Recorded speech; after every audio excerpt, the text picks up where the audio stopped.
ইতিমধ্যে আজকের বাছাই করা কয়েকটি বিশেষ গুরুত্বপূর্ণ খবর বেরিয়ে আসলো। তো খবরগুলি বিস্তারিত জানতে ভিডিওটি অবশ্যই শেষ পর্যন্ত দেখবেন। তো চলুন এক নজরে দেখে নেওয়া যাক। বনগাঁ লোকসভা কেন্দ্রের মতুয়া মনোনীত নির্দল প্রার্থী সুমিতা পোদ্দারের প্রচারের গিয়ে অসুস্থ হয়ে পড়লেন। অন্যদিকে প্রবল জলসংকটে শিলিগুড়ি জরুরি বৈঠকে মেয়র, আসছে 1 লক্ষ জলের পাউচ। অন্যদিকে বালুরঘাটে উচ্চ মাধ্যমিকের স্টার মার্কস না পাওয়ায় বাড়ি ছাড়ল ছাত্রী। অপরদিকে ভোপালে শ্বশুর শাশুড়ির বিরুদ্ধে বিদ্রোহ ডেকে বিদ্যুতের খুঁটিতে চড়ল যুবক। অন্যদিকে চট্টগ্রামের আকাশেই জ্বলল বিমান, আছড়ে পড়ল নদীতে। অপরদিকে জামিন পেলেন অরবিন্দ কেজরিওয়াল। অন্যদিকে থাকছে শুক্রে 9 জেলায় কমলা সতর্কতা জারি, ধেয়ে আসছে কালবৈশাখীও। অন্যদিকে এবার বিজেপি শাসিত রাজ্য থেকে বান্ডিল বান্ডিল নোট পেল পুলিশ। ভেঙে পড়ল বাংলাদেশি বায়ুসেনার একটি বিমান। দুর্ঘটনায় মৃত্যু হলো এক স্কোয়াড্রন লিডারের। সম্প্রতি বায়ুসেনার প্রশিক্ষণ চলাকালীন ভেঙে পড়ে একটি বিমান। ঘটনার সময় 2জন পাইলটও ছিলেন বিমানটিতে। ভেঙে পড়ার সময় সেই বিমানে আগুন লেগে যায়। ইজেক্ট করে বেরিয়ে আসেন উইং কমান্ডার মোহাম্মদ সোহান হাসান খান ও স্কোয়াড্রন লিডার মোহাম্মদ আসিম জাওয়াদ, কিন্তু প্যারাসুট নিয়ে অবতরণের সময় মারাত্মক চোটে পেয়ে নিহত হন জাওয়াদ। অন্যদিকে অন্তর্বর্তীকালীন জামিন পেলেন দিল্লির মুখ্যমন্ত্রী অরবিন্দ কেজরিওয়াল। আবগারি দুর্নীতি মামলায় 1 জুন পর্যন্ত জামিন দেওয়া হলো তাকে। লোকসভা নির্বাচনের আগে বড় স্বস্তি পেল আপ প্রধান। 5 জুন পর্যন্ত তার জামিনের আবেদন জানানো হয়েছিল, কিন্তু সুপ্রিম কোর্টের বিচারপতি তার সেই আবেদন মঞ্জুর করেনি।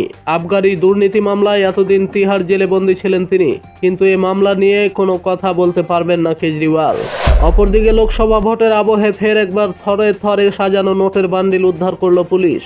কয়েকদিন আগে ঝাড়খণ্ডের, তারপর গতকাল বৃহস্পতিবার অন্ধ্রপ্রদেশের একটি ট্রাক থেকে কোটি কোটি টাকা উদ্ধার করা হয়। এবার টাকা উদ্ধার হলো বিজেপি শাসিত রাজ্য মধ্যপ্রদেশের ভোপাল থেকে।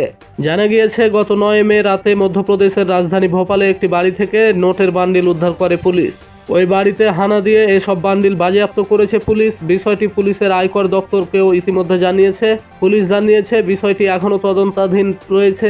নির্বাচন আচরণ বিধি থাকায় এ বিষয়ে সব দিকে খতিয়ে দেখা হবে। এত বিপুল পরিমাণে নগদ টাকা কেন এখানে রাখা হয়েছিল? ঝোড়ো হাওয়ায় বিপত্তি, বঙ্গোপসাগরে একাধিক নুন বোঝাই ট্রলার ডুবে নিখোঁজ 70 জন। মারাত্মক ঘটনা ঘটেছে বঙ্গোপসাগরে। একই সঙ্গে অন্তত 20টি ট্রলার ডুবে যাওয়ার খবর সামনে এসেছে। প্রত্যেকটি ছিল নুন বোঝাই ট্রলার। ঘটনায় 70 জনের বেশি নিখোঁজ হয়েছে বলে জানা গিয়েছে। তবে এখনো পর্যন্ত 30 জনকে উদ্ধার করা গেছে। বাংলাদেশের কক্সবাজারের মহেশখালী, কুতুবুদিয়া ও চট্টগ্রাম বাঁশখালী থেকে চট্টগ্রামে আসছিল নুন বোঝাই ট্রলারগুলি। আনোয়ারা উপকূলে লাঙ্গু নদীর মোহনায় থাকাকালীন ঝোড়ো হাওয়া ঘটে বিপত্তি। কমপক্ষে 20টি ট্রলারের সঙ্গে সঙ্গে ডুবে যায়। সবকটি ট্রলার মিলিয়ে 100 জন মাঝি ছিলেন বলে খবর। অপরদিকে শুক্রবারে 9 জেলায় কমলা সতর্কতা জারি, ধেয়ে আসছে কালবৈশাখীও। ফের একবার তোলপাড় করা আবহাওয়া ধেয়ে আসছে বাংলায়।